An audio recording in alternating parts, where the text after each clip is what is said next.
Olá, tá começando mais um Monte Bravo Cast, o podcast da Monte Bravo Corretora.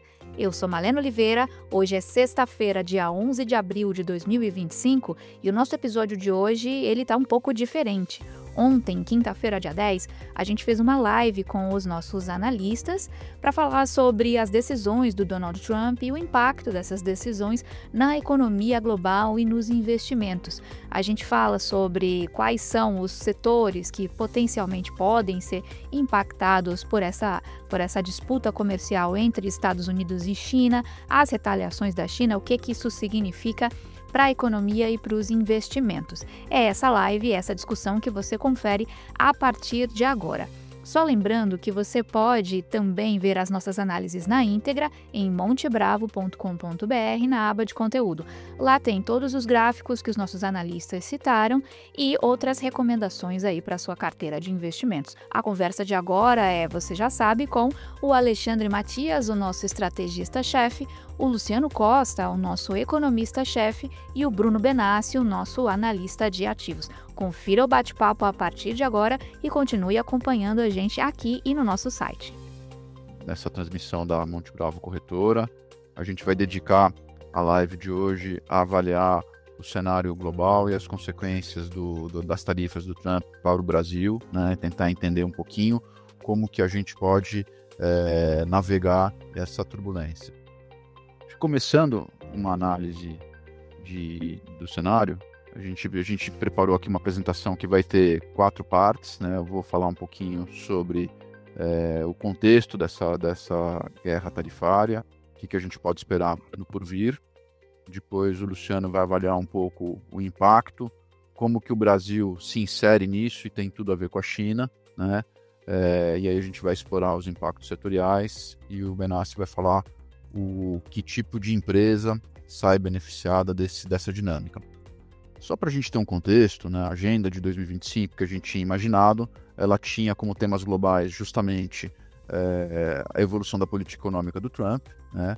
A gente elegeu ali os temas de tarifa, fiscal e imigração como temas centrais para dar o desenho do que seria a inflação nos Estados Unidos e, consequentemente, avaliar qual seria a trajetória dos Fed Funds. E a partir disso entender a força do dólar, ver como a China ia reagir, preço de commodity e China estão sempre muito ligados, e aí a cotação das moedas emergentes, inclusive o real, depende um pouco desse binômio, né? E os temas geopolíticos continuam importantes. Em termos de Brasil, a gente tem como temas centrais a questão fiscal, né? O Brasil tem uma âncora fiscal muito frouxa, deixa a gente sujeito a qualquer maremoto, qualquer turbulência maior, a gente é empurrado de um lado para o outro, foi o que aconteceu no final do ano passado, né? A gente está muito suscetível pela falta de uma âncora fiscal mais forte. Outro tema é a política monetária e o fato de que o governo está voltado totalmente para a eleição, né? O projeto agora é incrementar a popularidade que está em queda. Na live de hoje a gente vai tratar dos aspectos internacionais, então acho que a próxima coisa que a gente tem que entender já é exatamente olhar um pouco o que está acontecendo nos Estados Unidos, né?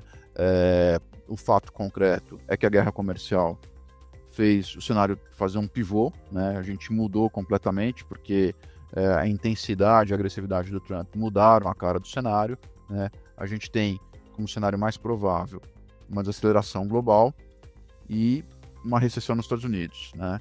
Ainda que seja uma recessão relativamente leve para o padrão da economia americana, é uma recessão ainda assim.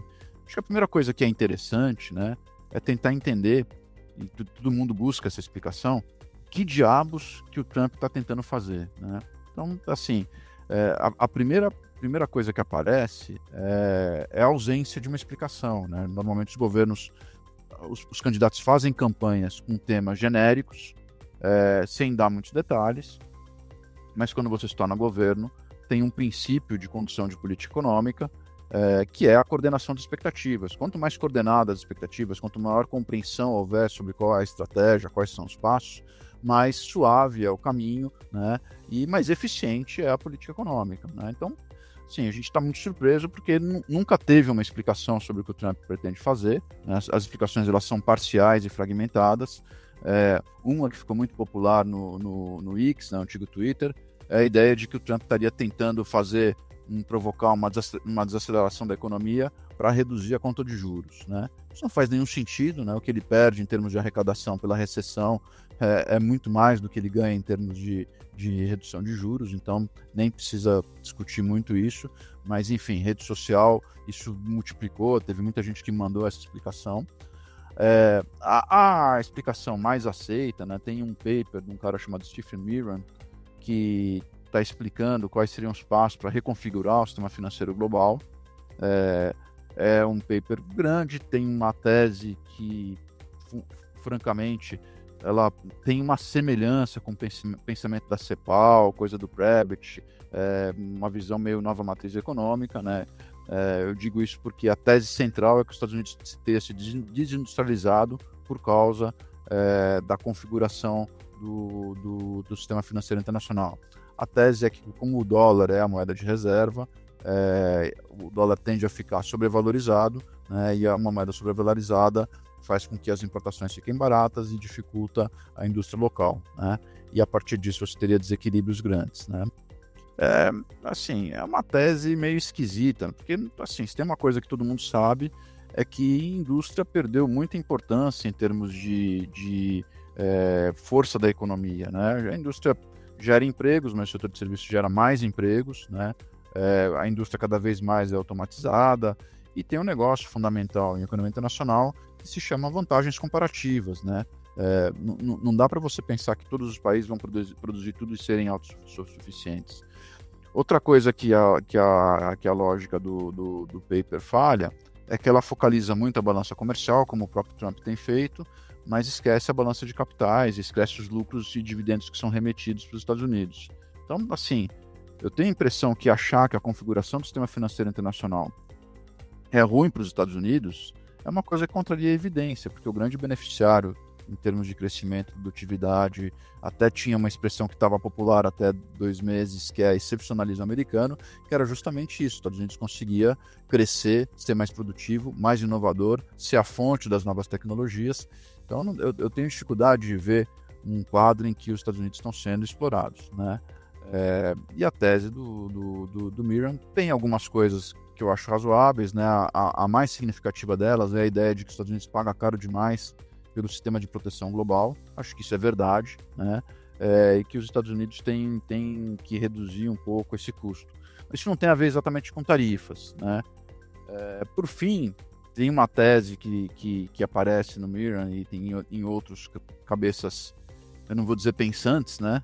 Porque eu não acho que sejam pensantes, mas a ideia de que o papel que o dólar tem no sistema financeiro internacional de ser a moeda de reserva é ruim para os Estados Unidos. Essa ideia também contraria, assim, tem vários livros escritos sobre quão vantajoso é isso, né? A expressão que os economistas usam é até um privilégio exorbitante você ter como moeda de reserva a moeda de um país. Os Estados Unidos brigou para que isso acontecesse em Bretton Woods e isso que criou uma vantagem muito grande, porque a demanda por dólares é enorme, então os Estados Unidos, assim, ele tem vantagens no financiamento da dívida pública, tem vantagem na demanda por papéis do Tesouro, tem uma série de vantagens decorrentes disso, pode ter uma taxa de juros mais baixa, enfim. Mas o fato concreto é que o Trump embarcou nessas teorias, né? E é uma visão, até diria, meio anacrônica do mundo, uma visão meio mercantilista, né? Mas é a tese ali, e eu acho importante dizer que isso tudo estava configurado na campanha, né? Até porque o Trump ganhou a eleição, grande parte em função da inflação, mas ele conseguiu galvanizar o voto do centro-oeste americano, que é a região mais desindustrializada dos Estados Unidos.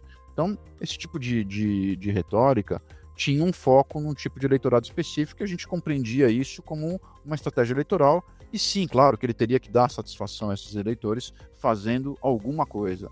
Mas o que ele fez foi muito além disso, né? A condução do processo todo tarifário, né? Assim, eu não acho que tinha uma estratégia pertinente e sustentável por trás, né? Mas você tinha um arcabouço, inclusive, que recomendava uma certa cautela. O que o Trump fez foi absolutamente desastroso, né? Ele adotou uma conduta confrontacional com o mercado, desorganizou as expectativas, né, desmontou a credibilidade do governo americano, descoordenou as expectativas brutalmente, provocou uma queda, assim, é a primeira crise auto-infligida pela política econômica. Em geral, a política econômica tenta resolver problemas. A política econômica ser a causa de problemas é muito inusitado, muito estranho, né? Mas foi isso que ele fez, né?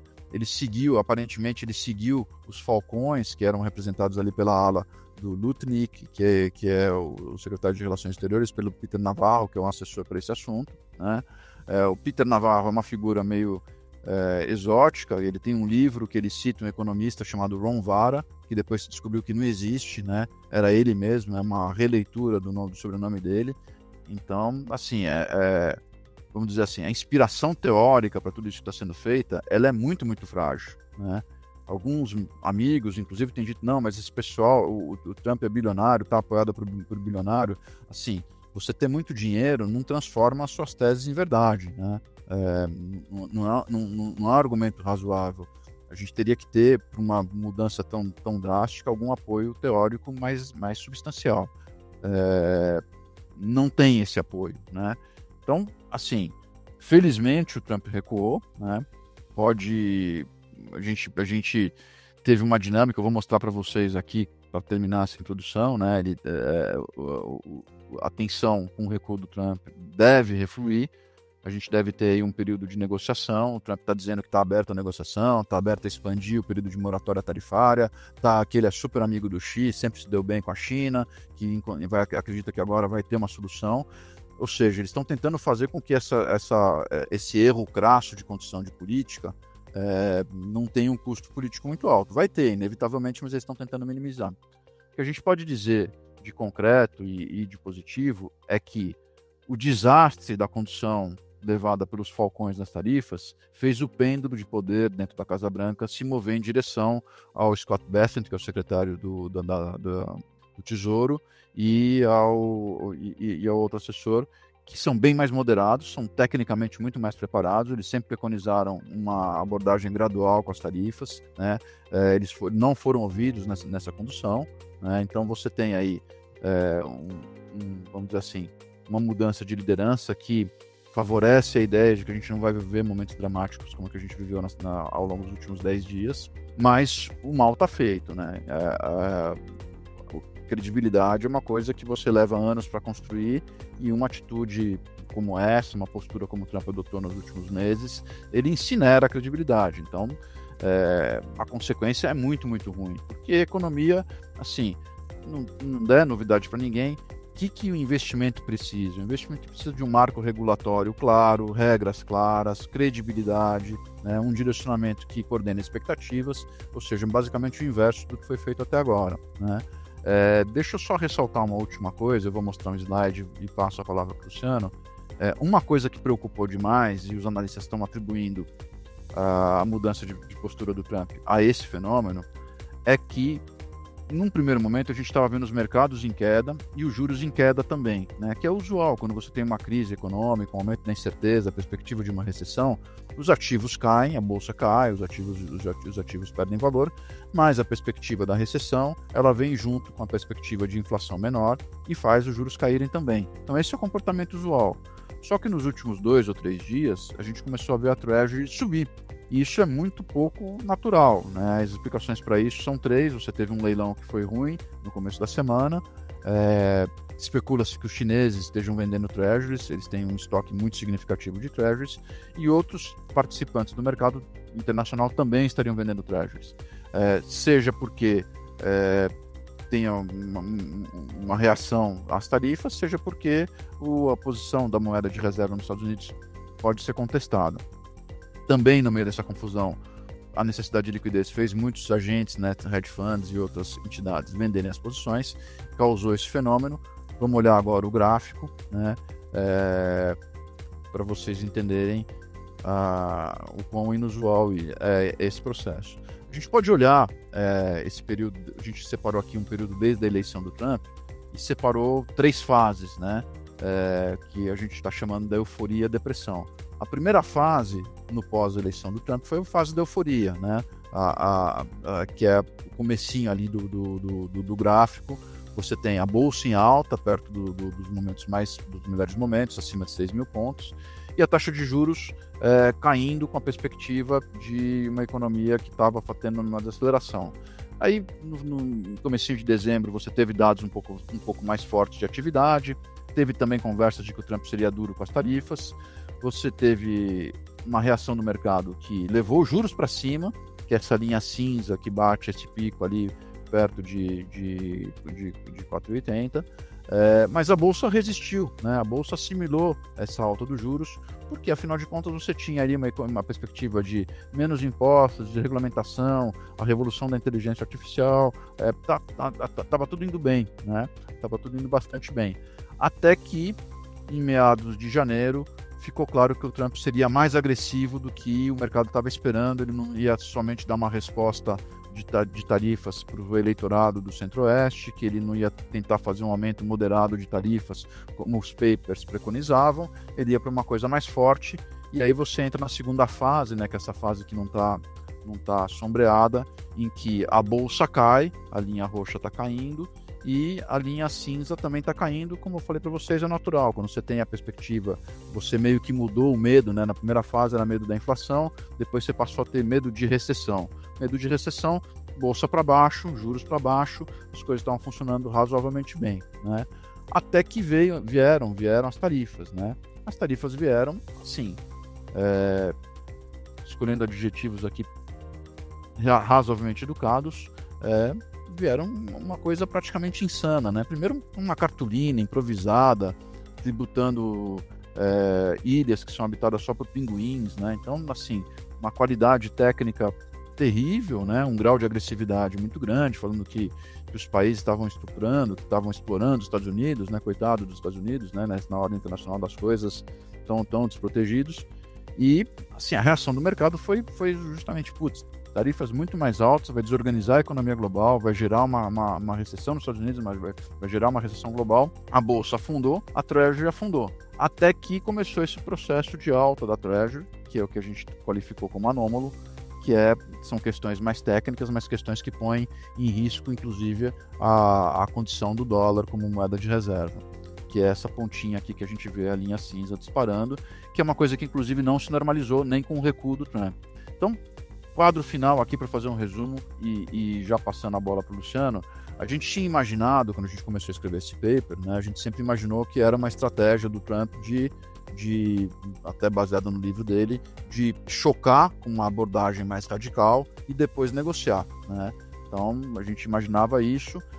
Por caminhos tortuosos, dá para dizer que a gente voltou para esse ponto, esse cenário ele está vivo e é o mais provável hoje, mas o caminho foi muito tortuoso, porque no meio do caminho teve um erro de condução, eles passaram no ponto ótimo, em algum momento, nos últimos 5 dias, você estava em direção a uma crise, que é uma coisa que a gente não achava razoável, não acha, né, ser uma crise auto-infligida, então seria uma coisa realmente bizarra, você do nada, uma economia que está numa trajetória saudável, criar uma recessão inutilmente.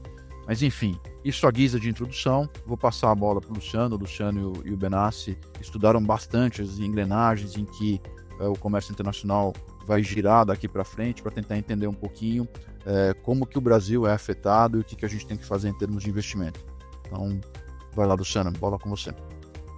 Certo, obrigado. Então, exatamente nesse ponto que o Alexandre colocou, né, de qual seria, né, a característica desse ciclo que a gente vai entrar agora de guerra comercial, a gente se colocou na dúvida, né? Tem um caso que a gente acha que é o caso mais provável, que é esse choque, né, e adaptação que a gente chamou, que é exatamente, né, as tarifas elas vão ter uma mudança de nível, e isso tem um impacto grande no comércio no primeiro ano. A gente vai ver que, historicamente, esse padrão ele aconteceu em outras oportunidades e também na primeira guerra comercial, lá em 2018 com o Trump.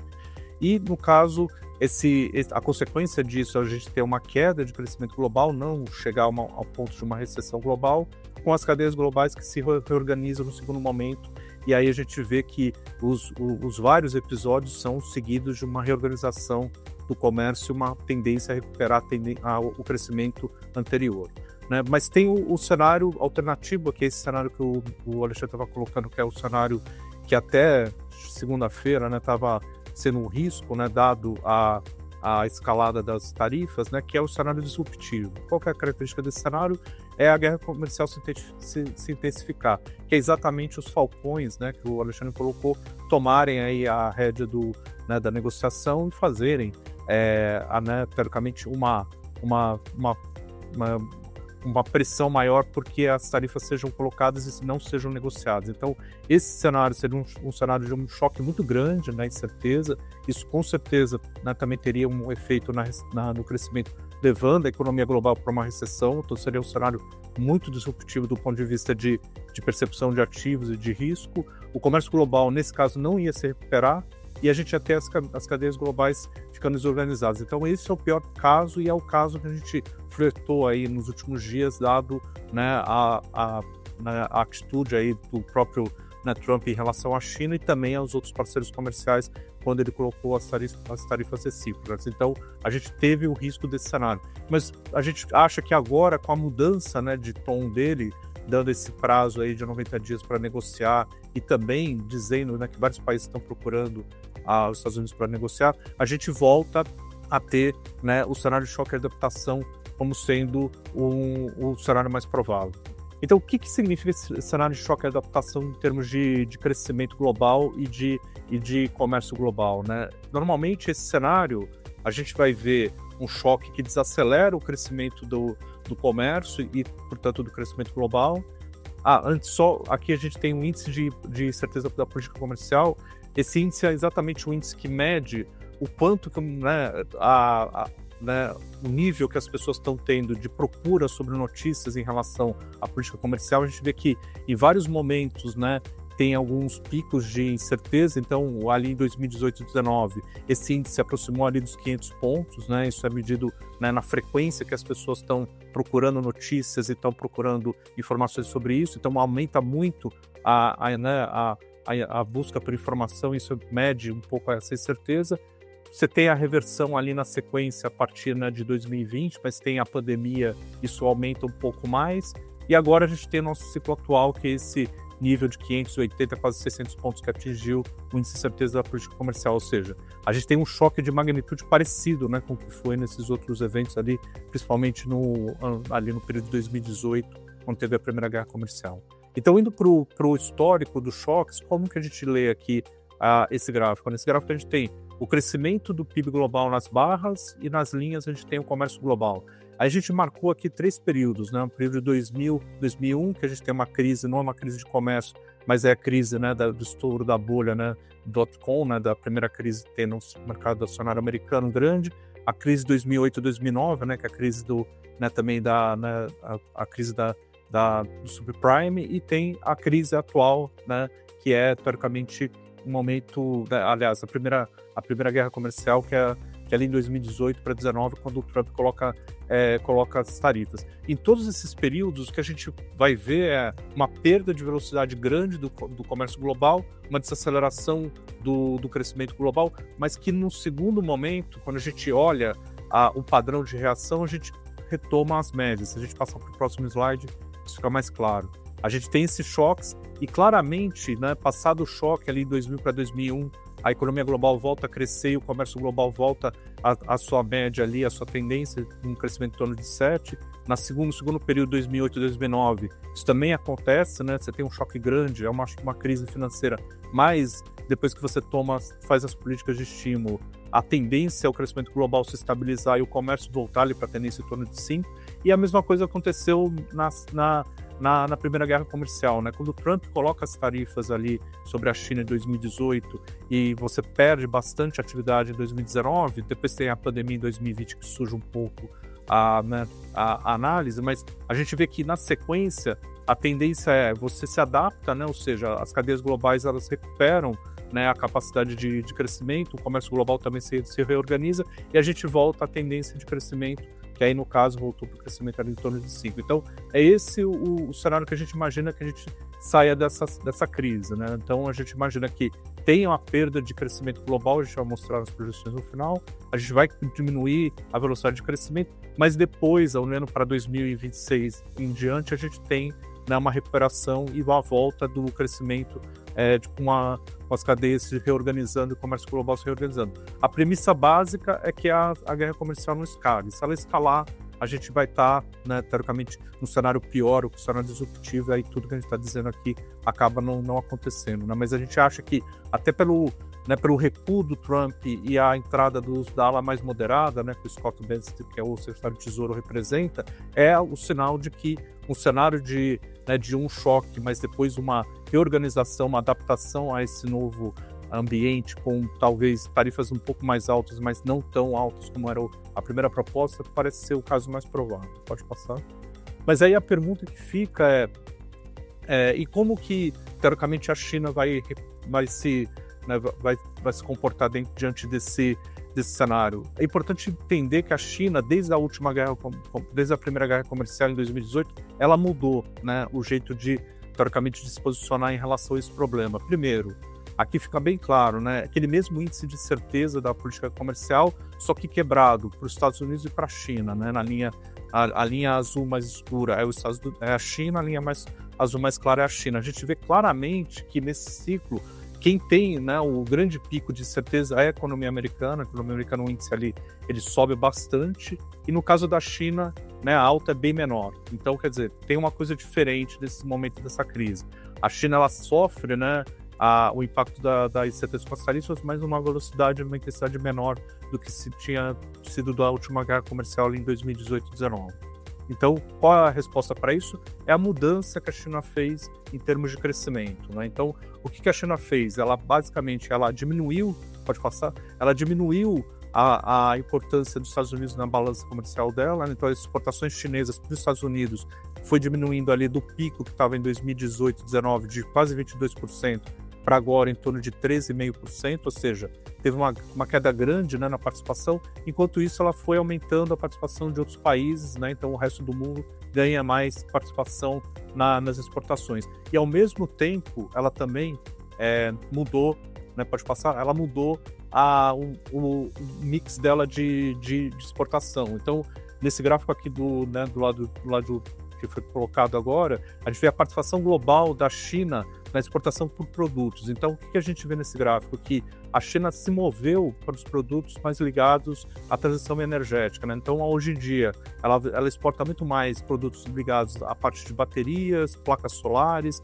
ali no final também veículos elétricos, e ela diminuiu a participação, né, de venda de produtos como computadores, smartphones, mudando, né, o eixo dela de produção para diminuir um pouco a dependência dela de bens de consumo, que era a pauta dela grande lá em 2018, por uma pauta agora em 2023, os dados são de 2023, os últimos dados que a gente tem, mais voltada à transição energética. Então a China se preparou, né, eventualmente, para esse momento, fazendo uma mudança aí também na exposição dela ao comércio global e também a exposição dela em relação à economia americana. Pode passar? Então, o que eles fizeram, né, e que deixa a gente um pouco menos, talvez, negativo em relação ao desempenho da China em termos de crescimento nesse ciclo do que foi lá em 2018 e 2019. As medidas, né, também de estímulos, né? A China, aqui eu não vou passar por todas elas, mas ela fez um pacote, né, de medidas grande, tanto de renovação de bens de consumo, como upgrade também da parte de equipamentos, a parte de capitalização dos bancos para aumentar o crédito também foi uma coisa importante, a parte de infraestrutura, também na questão imobiliária, né, com compra de terras, diminuição do estoque de bons, tudo isso fez com que o impulso fiscal, pode passar, ele fosse bastante grande nesse ciclo. Então a China, no ano passado, ela tinha feito um pacote de estímulo de 6,7% do PIB, esse ano ela está tendo um impulso fiscal de mais de 8% do PIB. Então esse impulso fiscal, mais provavelmente novas medidas que a China pode tomar, até porque as tarifas subiram adicionalmente, né, chegaram a 145% agora, e para todas as exportações vão demandar mais estímulos, mas a China já teve uma resposta na virada do ano, né, desde que teve essa questão sendo colocada, e portanto ela está numa posição, pelo menos no curto prazo, menos negativa em termos de crescimento. Pode passar. Quando a gente olha o cenário de China, a gente vê um primeiro semestre que a China consegue crescer num ritmo, principalmente agora no primeiro tri, relativamente saudável, né, em torno de 5, a nossa projeção 5,4, o consenso do mercado é 5, e aqui a Goldman Sachs, que é uma referência 5,2, tem medidas de estímulo aqui que estão mantendo esse crescimento num ritmo forte. A partir do segundo tri tem uma dúvida maior, porque com o aumento das tarifas, vai ter impacto na atividade deles por causa da queda da exportação, mas provavelmente o governo vai tentar limitar a desaceleração, né, com novas medidas, já está tendo reuniões para isso, já tem notícias de que eles vão anunciar novas medidas, provavelmente com estímulo para o consumo, estímulo para a parte de infraestrutura, para a parte de imóveis e também a questão do crédito, né, aumentar o crédito, portando juros e compulsório. Então, isso tudo traz aí um sinal, né, de que o estímulo vai vir e eles vão tentar fazer o que for possível para minimizar a desaceleração da economia. Nesse quadro, a gente revisou um pouco a projeção que a gente tinha antes, né, que era de 4,7, agora está em 4, porque a gente teve um aumento adicional de tarifas indo para 145%. Então, as tarifas, mesmo a participação da exportação americana tendo diminuído o percentual do PIB agora para em torno de 13,5%, ainda é grande a participação, a perda de velocidade das exportações vai trazer um impacto no PIB, provavelmente, né, adicional do que a gente estava imaginando, e a gente acha que desse impacto adicional, que a gente teria mais ou menos quase 1 ponto percentual do PIB, o governo chinês consegue, né, minimizar aí em torno de 0,5% a 0,7% do PIB, por isso que a gente não tirou completamente o crescimento desse ano para uma faixa abaixo de 4%. Então a gente acha que tem como manter um crescimento em torno de 4%, que para um ano como o ano que a gente vai ter agora, né, em 2025, vai ser um bom desempenho relativo para a economia chinesa. Mas aí a pergunta que fica é, o que significa isso para o Brasil, né? Aqui a gente tenta começar a responder a pergunta olhando a pauta de exportação e as medidas que foram feitas pelos Estados Unidos em termos de retaliação. Então, esse quadro aqui são as primeiras medidas que foram tomadas, né, da China de retaliação. A gente vê basicamente que ela aumentou a tarifa de importação para os produtos americanos, principalmente na parte agrícola e na parte de commodities, no caso do petróleo, né? Então, ela teve uma primeira reação muito localizada e uma reação que claramente ela vai tentar atingir uma parte da economia americana que é muito ligada à base de sustentação do próprio Trump em termos políticos, né, que é a parte a parte agrícola, né? Então, por que isso? A gente vê que a China ela tem um papel muito grande nas exportações de vários produtos americanos, né? Ela tem um percentual de participação muito grande, né? Se a gente olhar então aqui nesse gráfico do lado esquerdo, a soja, a gente tem 51%, né? A gente tem 49% das exportações indo para a China, né? Então, praticamente metade das exportações americanas vão para a China. O algodão, a mesma coisa. A gente tem aí, né, quase 40% da exportação de algodão dos Estados Unidos indo para a China.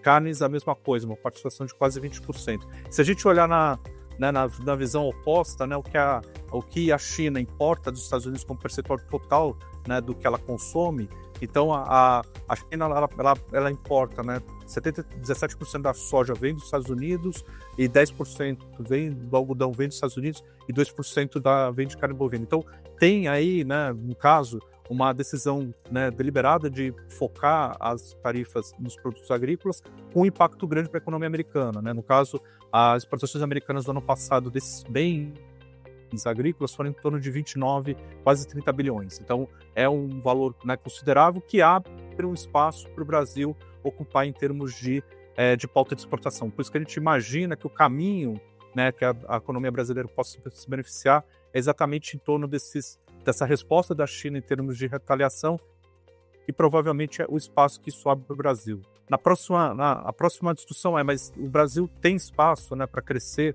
essas exportações? Olhando a nossa pauta comercial, a gente, hoje, para a China, a gente exporta em torno de 94 bilhões, né, de dólares de produtos. A nossa pauta muito concentrada, né, em produtos agrícolas e também na parte de commodities, né, então aí a soja, minério de ferro, petróleo, a parte de carnes e também a parte de celulose tem uma participação grande. Olhando dentro dos próprios produtos, na mesma ótica que a gente olhou para os Estados Unidos, a participação da China em alguns produtos são grandes. Mas quando a gente olha essa participação, no caso da soja, 73% das nossas exportações vão para a China, né? Então já tem um percentual grande, mas mesmo assim, né, a gente sabe que 17% do consumo chinês de soja vem dos Estados Unidos, então eles vão precisar realocar um pedaço dessa importação. Então o Brasil tem espaço ainda para crescer na margem. Carne, a mesma coisa, a gente tem 44% das exportações para lá, mas a gente sabe que tem um pedaço das exportações dos Estados Unidos que vão ser perdidas por causa das tarifas também. algodão é a mesma coisa. Então, em geral, a gente vê que o Brasil ele já tem uma participação grande em alguns mercados, mas tem espaço em alguns outros, né? Carnes, a gente vê que tem espaço tanto bovino, suíno e carne de frango, e também algodão tem espaço. A gente vê que na parte de petróleo e celulose, apesar da participação também já ser grande, a gente também tem espaço de crescimento de exportação. Minério de ferro, obviamente, já tem uma participação muito grande, seria um pouco mais difícil aumentar a participação, mas tem produtos aqui que claramente, dado a política de como foi feita a retaliação da China em relação aos produtos americanos, a gente vai ganhar espaço para poder se beneficiar em parte desse mercado que vai se abrir provavelmente para novos parceiros ou parceiros que já estão lá, né, fazendo exportação, terem um fluxo de comércio maior. Então, resumindo aqui essa parte setorial, o que a gente imagina? Né? A gente imagina que o Brasil pode ser beneficiado, né, em torno desses setores, né, no próximo slide. São os setores ligados às commodities agrícolas, né, a parte de grãos, as commodities agrícolas na parte de proteína, petróleo e celulose. Então, né, dentro dessa resposta da retaliação das autoridades chinesas ao que foi feito pelo governo americano, o que a gente imagina é que o Brasil consegue intensificar e consegue, né, aumentar o fluxo de comércio dele em torno dessas commodities, que ele já é um grande fornecedor, mas pode ganhar mais espaço, dado que provavelmente as exportações americanas vão ser quase que, né, diminuídas ao máximo como resposta à questão tarifária, né? Então, esse para a gente é o caminho para a gente entender aonde que a gente pode se beneficiar em termos setoriais, as empresas que possam se, né, capturar esse ganho aí olhando para frente. Então, vou passar aqui para o Benassi para ele fazer os comentários sobre as empresas. Em empresas que poderiam se beneficiar desse cenário mais positivo para a parte de commodities, a gente pegou algumas empresas que a gente acompanha, que a gente gosta e que poderiam ter melhora de resultado, ou melhora de margens, mais geração de caixa nesse cenário um pouco mais benigno, né? E lembrando que o nosso cenário é que a gente não tem uma recessão, então preços de commodities, obviamente, eles sofrem um pouco, mas acabam não sofrendo bastante, tá? Então, a gente pegou e a gente quebrou em alguns subsegmentos, tá? Então, commodities agrícolas, a gente viu as empresas que se beneficiam na primeira derivada, né? Então, diretamente com o aumento de exportação de grãos e possivelmente o aumento de preços, né?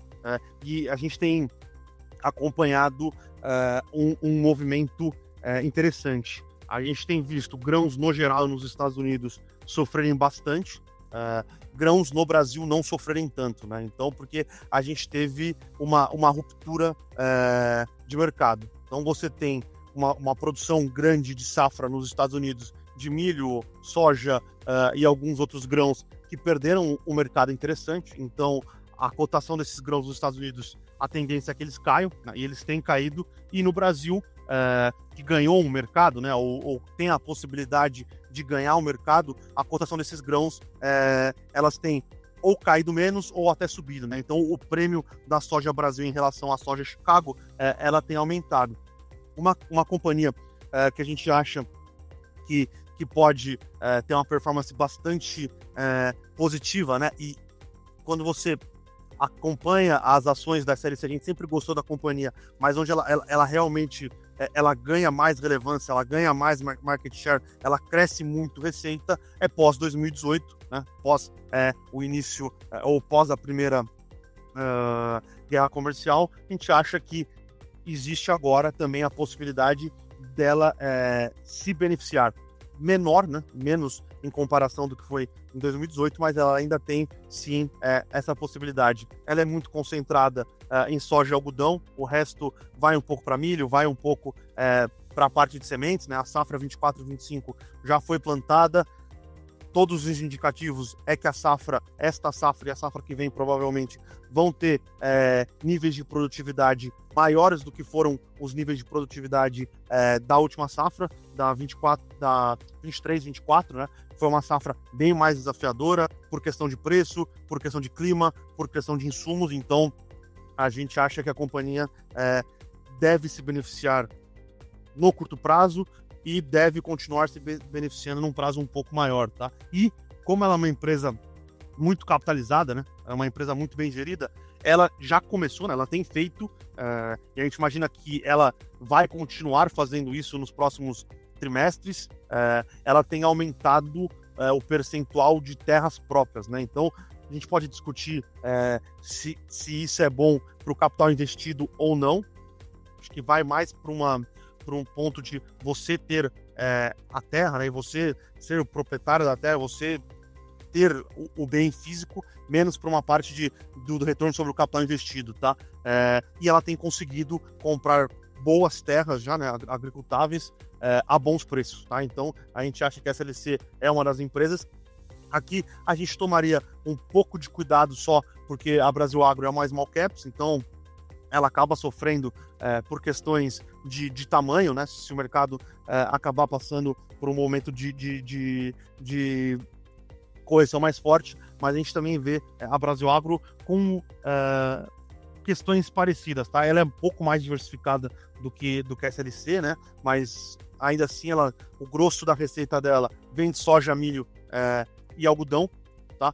Ela consegue apresentar bons resultados operacionais e geração de caixa quando o agro tá pujante, né? Porque um pouco diferente da SLC, um dos negócios da Brasil Agro é ela funcionar como se ela fosse uma empresa de property, né, de propriedades nesse meio agro, né? Então, ela compra fazendas em regiões secundárias ou até terciárias agora, ela torna essas fazendas, ela recupera, né, essas áreas, ou ela torna essas áreas agricultáveis, ela vai plantando enquanto ela está nesse processo, e quando o agro está mais pujante, a margem dos próprios agricultores estão melhores, ela vende essas terras, tá? Então, em anos muito bons para o agro, além da boa performance operacional na parte de cultivo, ela tem resultados muito fortes nessa parte de venda de terras, tá? E aí, consequentemente, ela consegue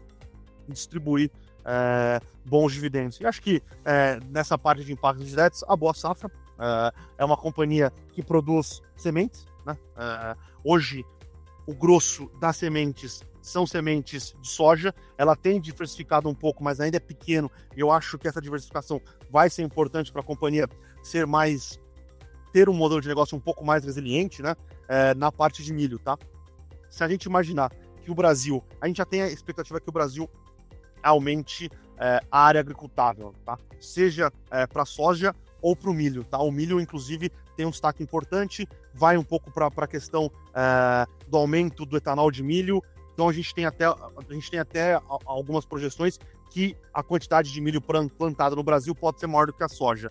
Independente disso, a gente imagina que o Brasil vai continuar crescendo as safras ao longo do tempo. Com a China, esse processo deve ser acelerado. Então, você ser o player que disponibiliza sementes de soja pro agricultor, né, é um business bastante positivo. Além disso, se a gente está imaginando que o produtor vai conseguir ter uma rentabilidade um pouco maior, a Boa Safra ela tem sementes um pouco mais tecnológicas, e aí elas são mais tecnológicas, elas são mais resistentes, elas têm uma maior produtividade. Então, se o produtor está com uma rentabilidade um pouco maior, ele se predispõe a pagar um pouco mais caro nessa semente, que tem margens maior, obviamente, para a Boa Safra, para ter mais produtividade ainda na sua colheita, tá? Então, é uma companhia também, é uma small cap, mas também é uma companhia que a gente acha que neste cenário um pouco mais positivo para o agro, também teria uma boa performance, tá? E aí a gente veio para impactos indiretos, né? Se a gente vai ter uma safra maior ou safras maiores ao longo do tempo, e o Brasil tem um problema de estocagem, a gente pode discutir qual que é o verdadeiro problema ou qual é o verdadeiro déficit de estocagem no Brasil. Mas a gente tem um déficit, isso é fato, e esse déficit ele deve aumentar conforme as nossas safras vão aumentando, tá? E acho que não só é importante, mas mais importante do que o tamanho do déficit é que muito produtor, pensando que o produtor faz a safra de soja, depois ele faz a safrinha de milho, o produtor não tem aonde ele armazenar essa safra, né? E ele acaba queimando produção a qualquer preço porque ele não tem estoque. Então, se a gente está achando que a produção vai aumentar ainda mais, parece fazer sentido a gente pensar em aumentar um pouco a nossa capacidade de armazenamento, né? Então, a Kepler é também mais small cap, uma empresa muito bem tocada, tem boas margens, gera caixa, remunera os acionistas, e tem uma questão, acho que é uma questão importante, se a gente está pensando em mais exportação, a gente muito provavelmente vai precisar de mais armazenamento em portos. E aqui seria um player um pouco mais capitalizado, que entende a importância de você ter essa parte de silos em portos ou entrepostos comerciais, tá? Então, acho que também é uma empresa que se beneficiaria desse cenário agrário, né? De aumento de produção agrícola e de margem importante, tá? Acho que aí a gente, por último, nessa parte de impactos indiretos, a Rumo, né? A Rumo é a principal empresa, ou a principal empresa de logística ferroviária do Brasil. Ela está expandindo a margem, ela está expandindo a malha dela mais para cima, né? Mais em direção às novas áreas plantáveis. Então, mais grãos sendo distribuídos e sendo exportados para a China, muito provavelmente a demanda pelo transporte ferroviário deve aumentar, tá? A gente acha, a Rumo já é uma large cap, uma empresa bem tocada, tem uma dúvida sobre a alavancagem da companhia, né? Porque ela está num processo de expansão de malhas relevantes, mas a empresa gera caixa,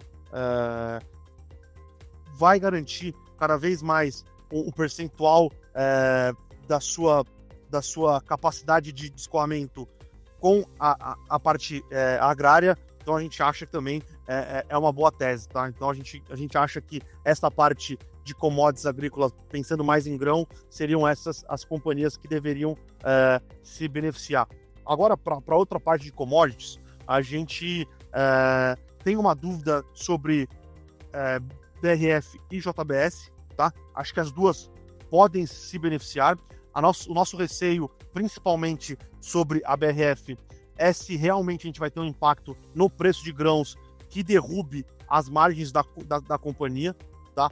Mas muito provavelmente ela vai aumentar o mercado consumidor ou o mercado endereçável de exportação, não só para a China, mas para alguns outros mercados, para a Europa, para o Sudeste Asiático, para o Oriente Médio. Mas a gente tem algumas dúvidas sobre o impacto nas margens, mas a gente acha que é net positivo, tá, para a companhia. E a JBS, a gente tem algumas dúvidas sobre possíveis impactos disso, dessa guerra comercial na operação da JBS nos Estados Unidos, tá? Mas o que a gente imagina é que os impactos também sejam positivos, porque o preço de redução de grãos deve possibilitar boas margens na operação da Pilgrims, que é a operação de aves no próprio Estados Unidos, tá? Mas uma que a gente não tem muita dúvida, tá? A gente acha que vai estar muito bem posicionada para capturar esse mercado, que vai ser deixado de lado pelos Estados Unidos, né? Ou vai ser retaliado pela China, e não só pela China, mas por alguns outros parceiros econômicos que vão buscar outros fornecedores, é a Minerva, tá? A Minerva já é uma grande exportadora de carne bovina para a Ásia.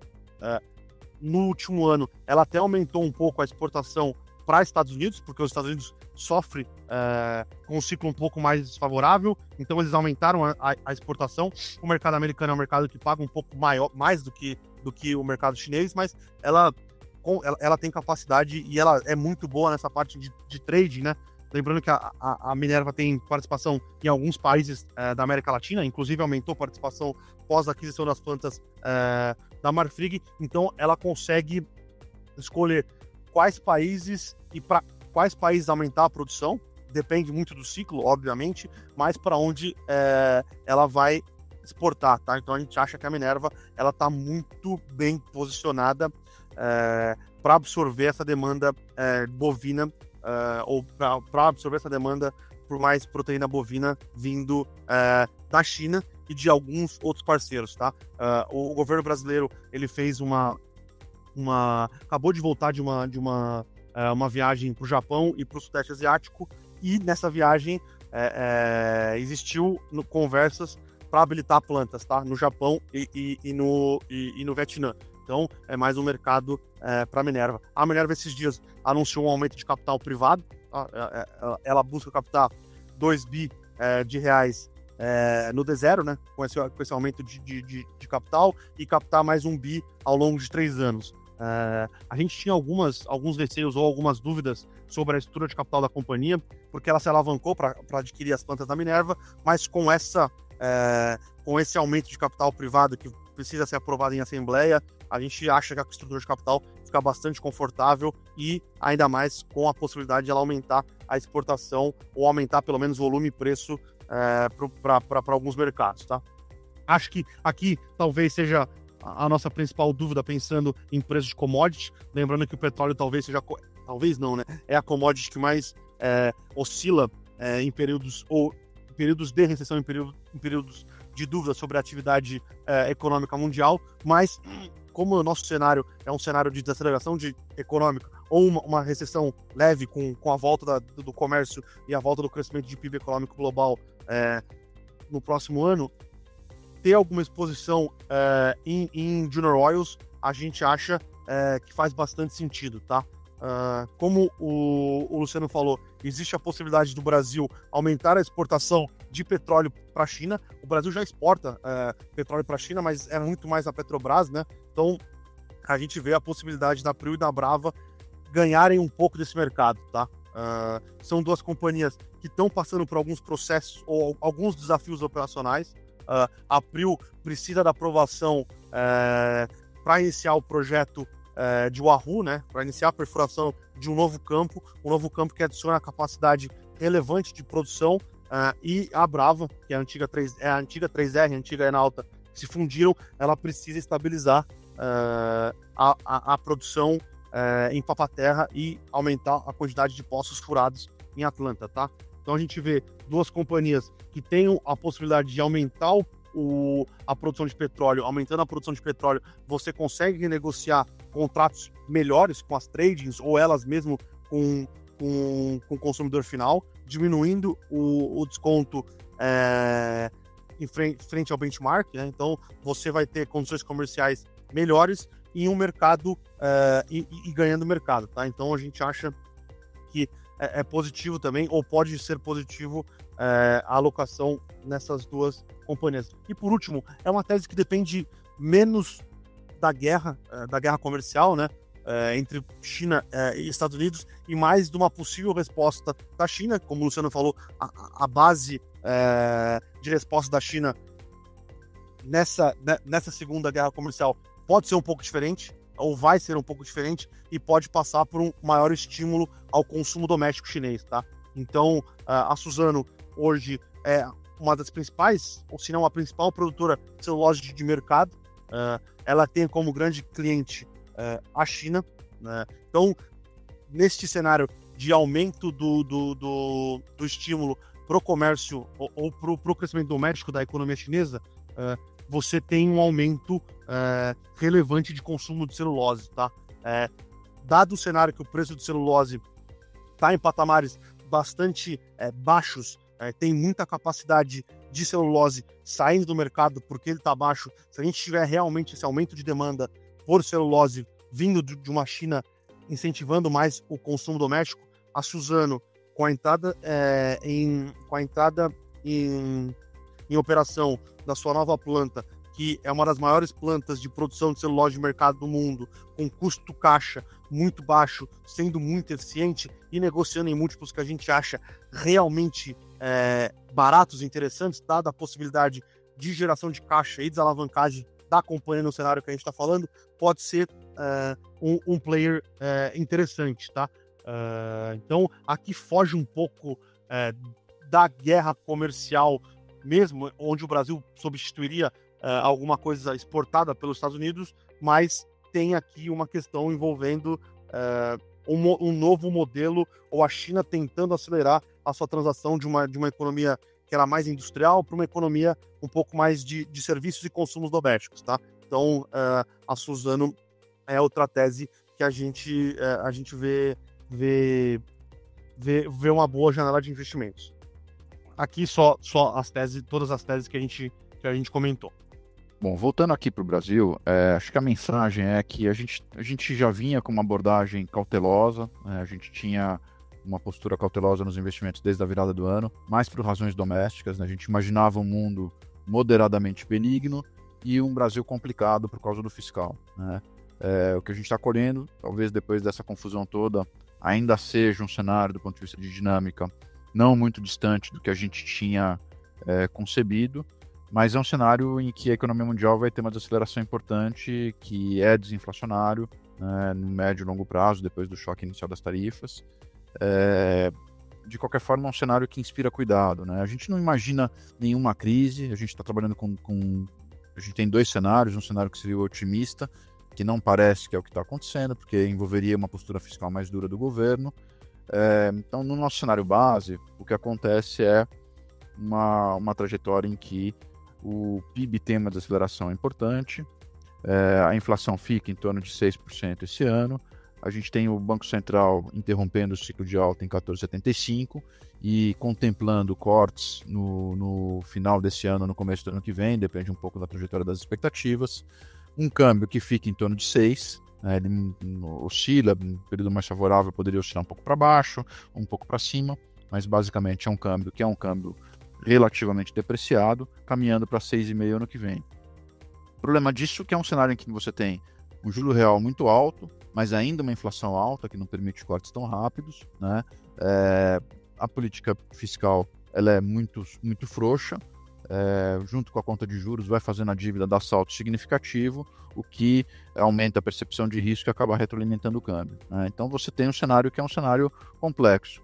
Não obstante isso, a nossa percepção é que você já está nos preços disso, né? O mercado já tinha percepção de risco elevada, a gente teve agora esse choque com a dinâmica do cenário global, mas de alguma maneira isso está contido nos preços. Então, em termos de alocação, o que a gente tem preconizado, né, não mudou muito. A gente já vinha com uma postura defensiva, a gente recomenda manter esse posicionamento cauteloso.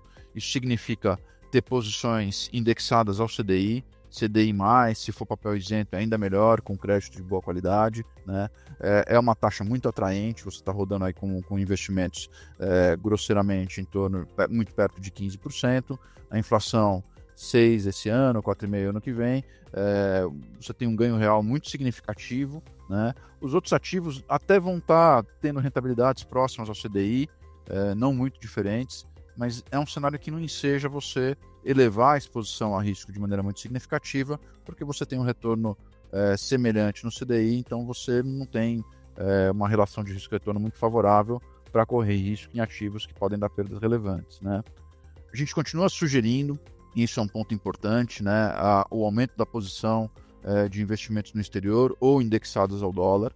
Por que a gente sugere isso? Não é porque a gente tem uma visão específica de câmbio, não é uma visão tática, né? O ponto central é que o investidor brasileiro tem uma concentração muito grande de ativos que dependem do Brasil. E, em geral, a renda das pessoas depende do Brasil. E os imóveis também estão no Brasil. Então não faz sentido você ter uma concentração de fluxo de renda dependente do Brasil, de riqueza imobiliária dependente do Brasil, e em cima de tudo isso você põe 100% dos recursos financeiros no Brasil. Até porque, se tem uma coisa que todo mundo sabe, é que quando o Brasil entra em crise, o dólar sobe. Então você ter uma parcela dos investimentos denominadas em uma moeda que não seja o real, é uma forma de ter uma diversificação salutar, né? E infelizmente o Brasil vai mal mais vezes do que a gente gostaria, né? Então a nossa recomendação é caminhar na direção de ter de 10% a 20% da carteira de investimentos líquidos no exterior, né?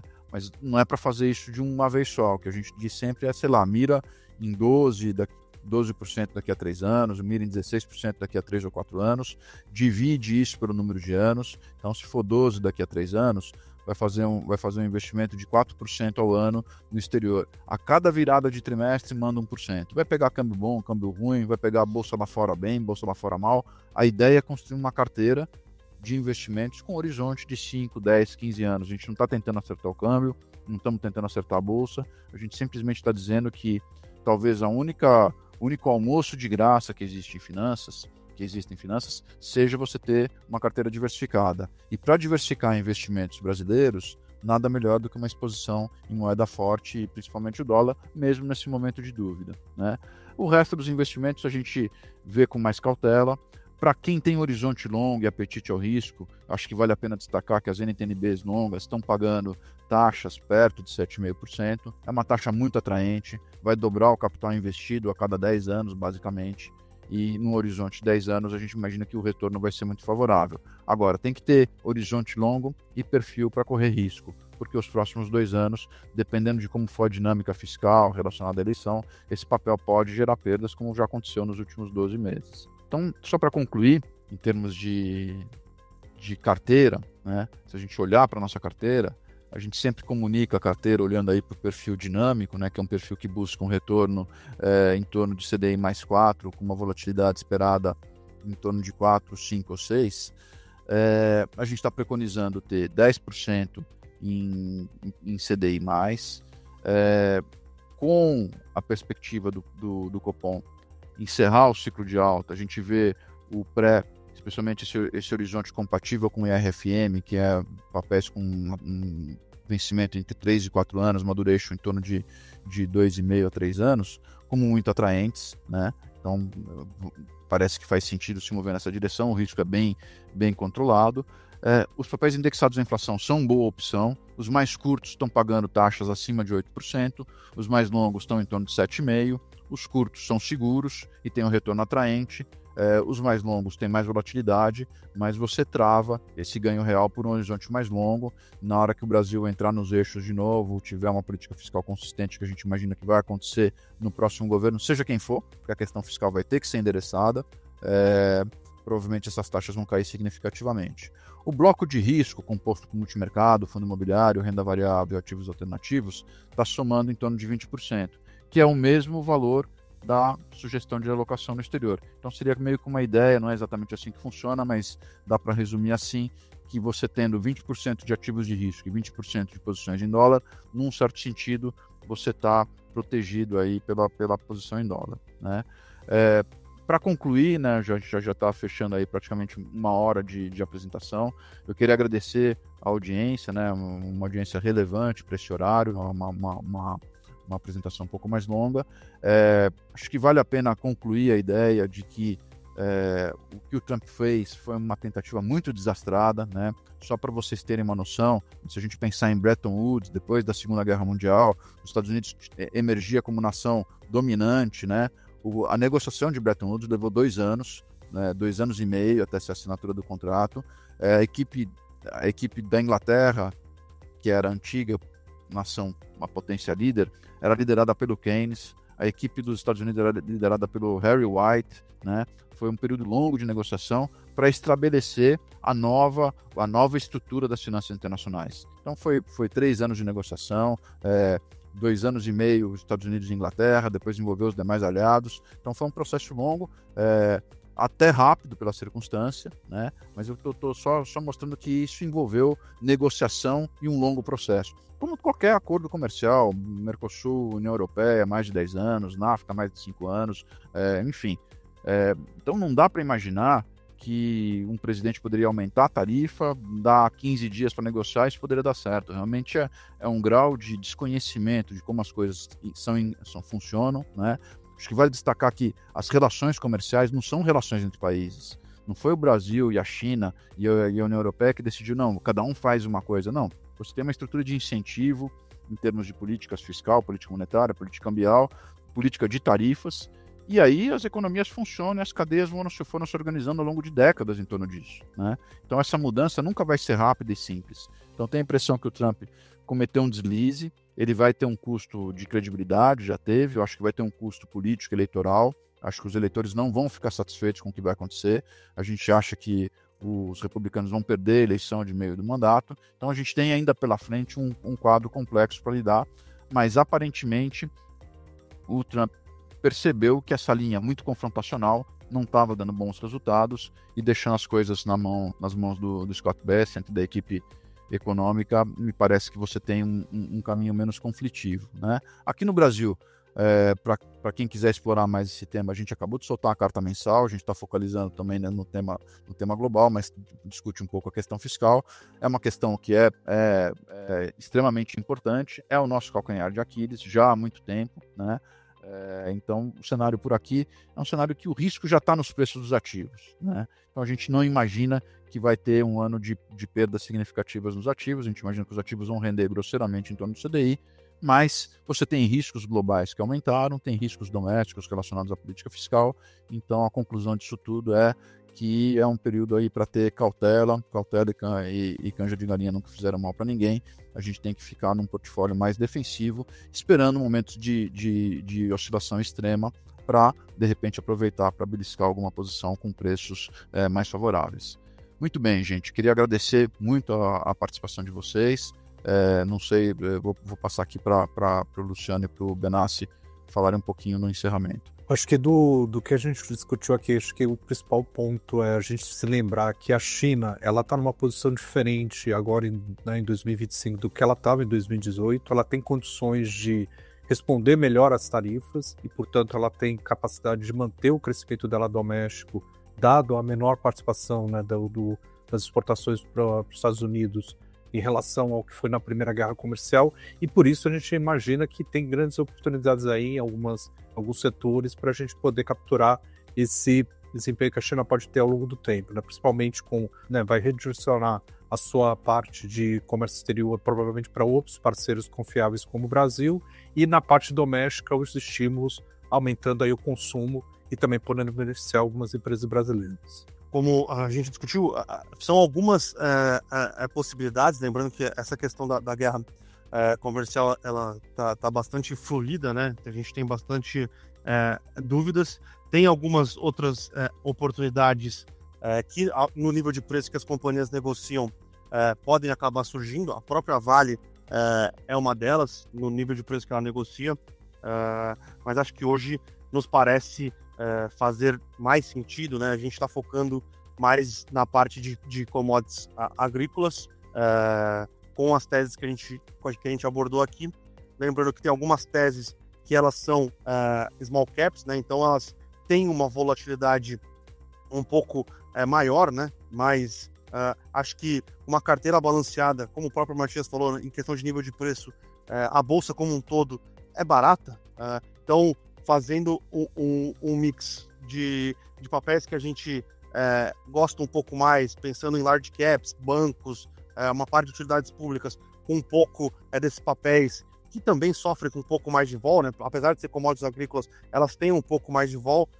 A gente acredita que pode ser uma composição de portfólio que consiga, inclusive, bater os benchmarks, né? A gente acha que o Ibovespa vai andar mais ou menos o CDI no ano, mas essa composição de carteira pode conseguir aí andar um pouco mais, quem sabe até um pouco mais mesmo do que o CDI. Uma palavra de serenidade nesses momentos de maior oscilação de mercado. A gente diz sempre que é melhor aguardar, ter confiança numa carteira montada de maneira consistente, olhar para o longo prazo, pensar que o horizonte é 5, 10, 15 anos e evitar fazer movimentos precipitados no meio da confusão, né? A gente mandou essa mensagem no começo da semana e continua insistindo nessa tese de que na hora da confusão não é hora de fazer grandes realocações de carteira, é melhor manter a estratégia de longo prazo. Queria agradecer a todo mundo pela audiência, em nome da Monte Bravo Corretora. A gente agradece a preferência. Mês que vem a gente volta de novo com uma nova live.